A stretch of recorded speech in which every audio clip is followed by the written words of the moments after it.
अपने बारे में अगर हमें जल्दी से कुछ बताएंगे तो बहुत अच्छा लगेगा हमें कि हाँ। आपकी बैकग्राउंड, आपकी डायरेक्ट सेलिंग की थोड़ी सी जर्नी कैसी रही, कैसे राइट। आप यहाँ। सर मेरी बैकग्राउंड हरियाणा की है, जींद से हूँ बेसिकली मैं, और एक मिडिल क्लास फैमिली की बैकग्राउंड। फादर गवर्नमेंट टीचर थे, मदर हाउसवाइफ थी।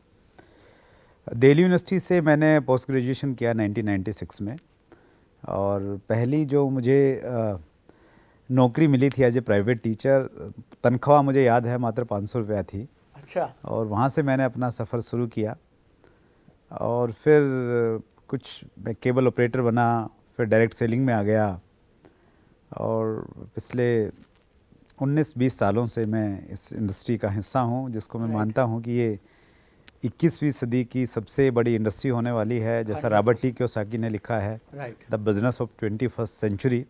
तो मैं इसका हिस्सा हूँ, और बहुत सारी बातें करेंगे सर आज आपके साथ में। आपने इस इंडस्ट्री को अपने करियर के लिए क्यों चुना सर? आपने टीचर वाली बात भी कही, फिर केबल ऑपरेटर वाली बात भी कही, तो कब आपको लगा कि डायरेक्ट सेलिंग को आप अपने करियर के लिए, अपने लाइफ के एक प्रोफेशन के लिए चुनना चाहते हैं? और क्या आपने वो देखा सर? आपको क्या लगा इस इंडस्ट्री ने, कैसे खींच लिया इस इंडस्ट्री ने आपको? बहुत अच्छा प्रश्न है दीपक जी आपका। देखिए सर, ज़िंदगी में हम अक्सर पढ़ते हैं ना कि भाई जो होता है अच्छे के लिए होता है, उसमें कोई अच्छा ढूंढो। तो ये चीज़ मुझे मालूम तो नहीं थी पहले उस समय जब मेरी ज़िंदगी में कुछ चीज़ें घटित हुई, लेकिन मेरा ये मानना है कि वो चीज़ें मैंने अच्छा देखा उनमें, शायद इसलिए मैं आज इस मुकाम पे पहुंचा हूं। मैंने पोस्ट ग्रेजुएशन किया सर दिल्ली यूनिवर्सिटी से, और मेरा सब्जेक्ट था संस्कृत। ओके। और उस समय ये 20 साल कितना टाइम की बात है, ये 95-96 की बात है। तो मुझे ये मालूम चला कि एक टीचर, संस्कृत टीचर जब ज्वाइन करता है तो वो ज़िंदगी भर संस्कृत टीचर ही रहता है, उसको प्रमोशन नहीं मिलता, वो हेडमास्टर नहीं बन सकता, प्रिंसिपल नहीं बन सकता।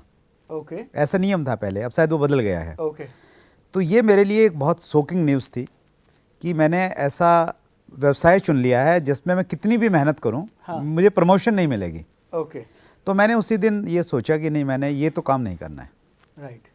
तो कुछ बड़ा करना चाहता था, कोई बैकग्राउंड नहीं थी। तो हम अक्सर देखते हैं कि भाई परिवार में, रिश्तेदारी में कौन क्या काम करता है। तो हम गांव में रहते थे, मामा जी जींद में रहते थे, वो ठेकेदार थे, तो मैं बगैर कुछ सोचे समझे उनके पास में चला गया। ओके। तो उनके साथ में कुछ लगा रहा, फिर मुझे लगा यार ठेकेदारी वाला काम तो सूट नहीं करेगा मुझे। राइट। फिर केबल टीवी का बिज़नेस नया नया आया था, मैं उसमें जुड़ गया। डायरेक्ट सेलिंग की जहाँ तक बात है, ये एक बड़ी अच्छी जर्नी रही। जब मैं केबल टीवी का बिज़नेस मैंने किया तो उस समय एसटीडी पीसीओ का एक क्रेज़ था, एक नया काम स्टार्ट हुआ था।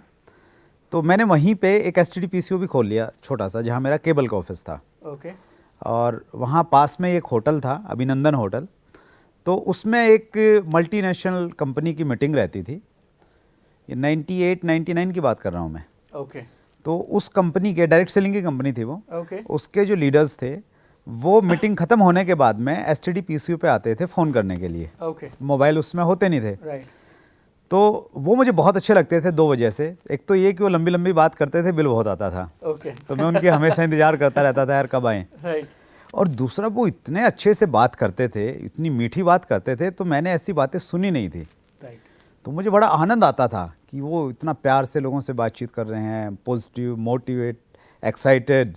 राइट। तो मैंने पता किया कि यार ये लोग कहाँ से आते हैं, कौन क्या है। तो मालूम चला कि यार यहाँ कोई मीटिंग वीटिंग होती है। ओके। तो मैं एक दिन बगैर किसी से पूछे, किसी ने कुछ नहीं बताया, मैं वहाँ गया और वहाँ पे मैं अंदर जाके बैठ गया।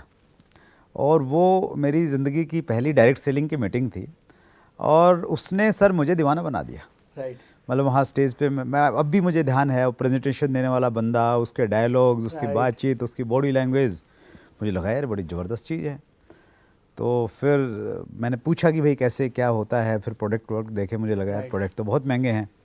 तो वहाँ फर्स्ट एक्सपोजर मुझे वहाँ पे मिला। मेरी सोच में आ गया था कि ये एक अच्छा काम है, आने वाले समय में शायद ये हिंदुस्तान में चलेगा, एक नई चीज़ है, वो बताया गया। और मैं एक अच्छी कंपनी की तलाश में था जहाँ पे प्रोडक्ट ऐसा हो जो आम आदमी तक पहुँच सके, आम आदमी उसको खरीद सके।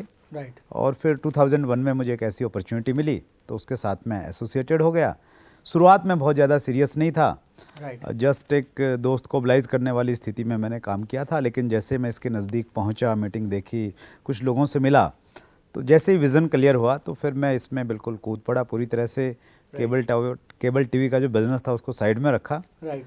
और फिर जैसा इस बिज़नेस में होता है कि आप दीवानों की तरह लग जाते हैं, यस यस। तो फिर मैं दीवाना बन गया सर यहाँ पे। राइट, मतलब लोगों को दीवाना बना रहे हैं आप, हैं चैट विद सुरेंद्र बस पे। ये इंडस्ट्री इतनी खूबसूरत है सर। राइट। अगर आपने अभी तक chat with Surendra Vats channel को सब्सक्राइब नहीं किया है तो अभी सब्सक्राइब करें और बेल आइकन दबाना ना भूलें, जिससे आपको आने वाली सभी वीडियोस की अपडेट सबसे पहले मिले और हमारी किसी वीडियो को मिस ना करें। वीडियो को ज्यादा से ज्यादा शेयर और लाइक करके अपना प्यार जरूर दें।